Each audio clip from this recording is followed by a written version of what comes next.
Hello, Rachel. Hello, Ryan. How are you? I'm good, thank you. So, what are we doing here together today? We're having a chat about business and where we're at with it and what we want to do. Because we want to start a business together, something that we're both interested in and something that will be fun. But I guess, what sort of experience have we had with business previously? I know we started a cleaning business, which was okay, wasn't it? It sort of taught us the ropes, but we didn't really enjoy the work or anything like that. And then I've sort of tried this online business thing, and I think I've sort of realized that I've hated it. It sort of just feels similar to having a job. You're always like keeping up with other people and relying on other people too much. So I guess, what is your experience that we had with cleaning when we were doing that? Hated it. No, it was a good learning experience. It was good to learn a lot about each other. It was good to make our own money. But the actual work itself was awful. Yeah, when we finished it, we could definitely see how we could take it really far. Like, you could hire employees and everything. Yeah. But I think it came down to us when you're spending so much time doing something, you have to sort of care about it. And we didn't really care about cleaning, so we probably couldn't spend, 12 hours a day doing it. And we could see how putting in the extra effort on social media and things would make a big difference, but we just didn't care enough to do it. I think I gave you the job to do 3 posts a week or something, and I think you did 1, and that was it. Is that right? Yeah, I think I did 1 social media post over the whole time we were cleaning, which was how long were we cleaning for? 8 months.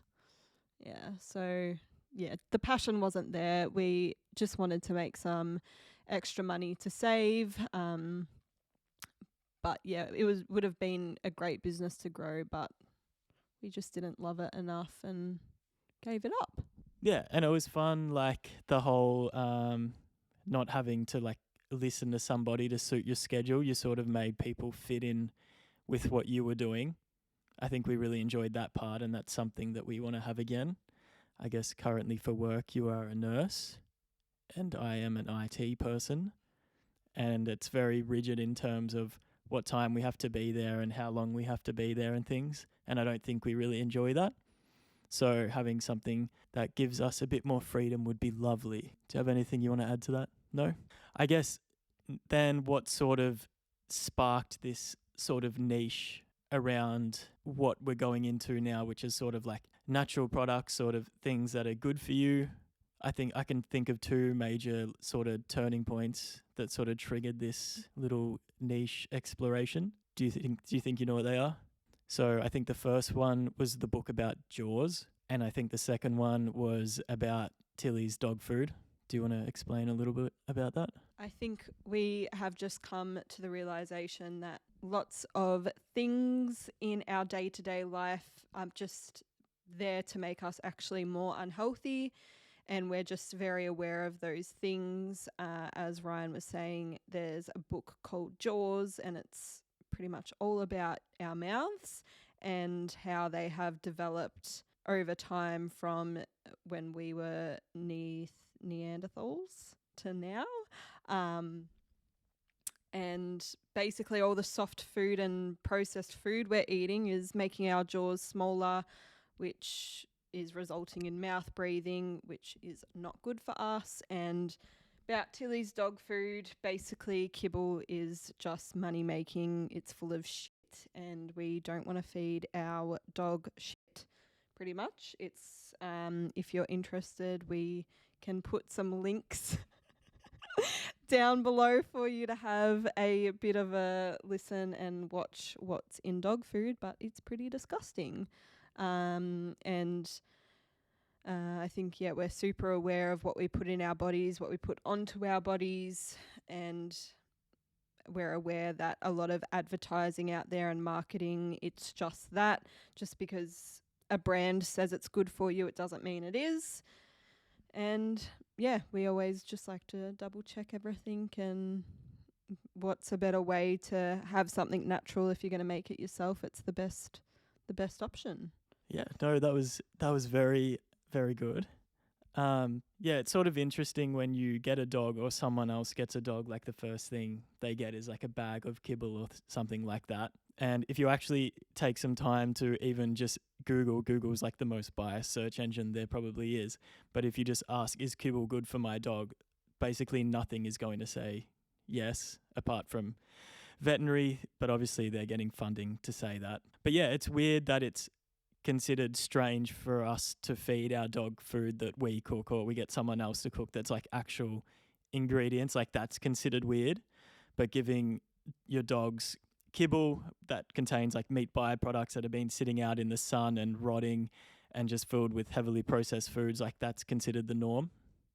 I think that's really strange. Yeah, and we did kind of want to.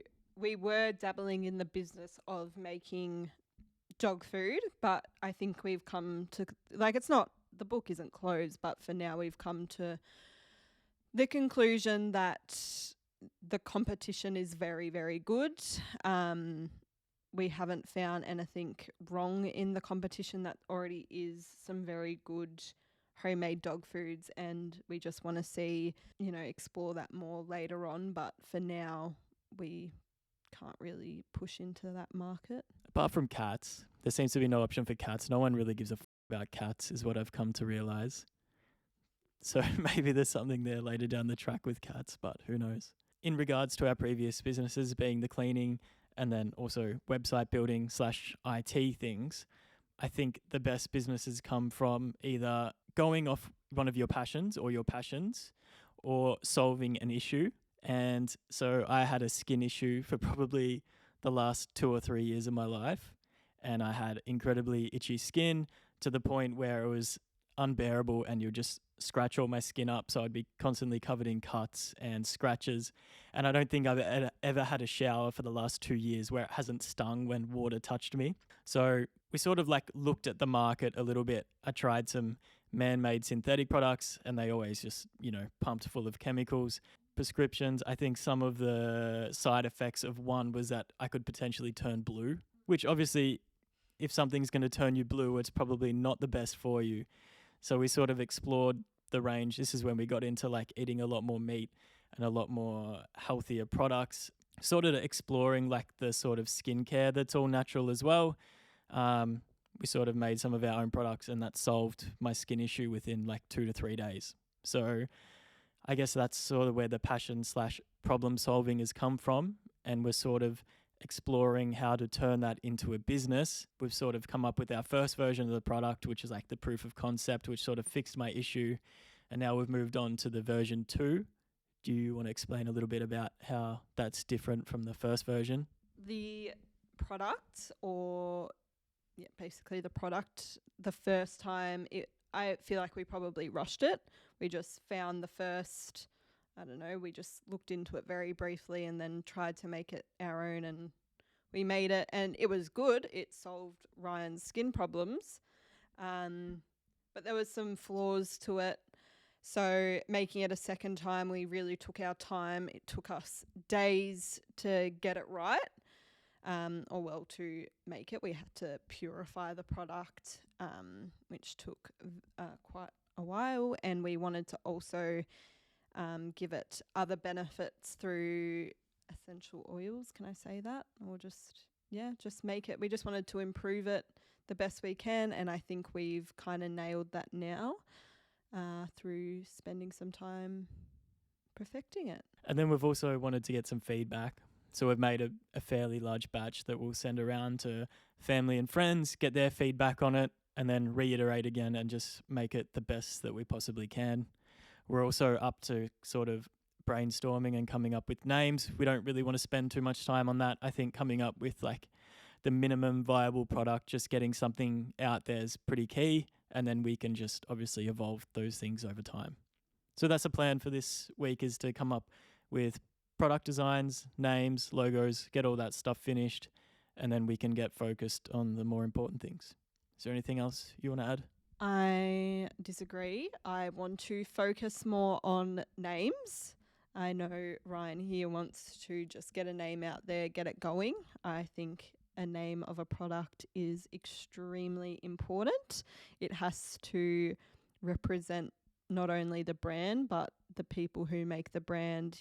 It has to be something you're proud of, and that brand is going to stick. So I do, even though, yes, we can get it done this week, I do want to spend a good amount of time thinking about it and getting it right. Okay, we can agree to disagree that that's important. But yeah, so that's the plan for this week. And we'll be back next week for another chat of what we've been up to. Might even pop up a little video before then showing what we got done. But yeah, that's it for now. Anything else you want to say? All right, we'll be back next week.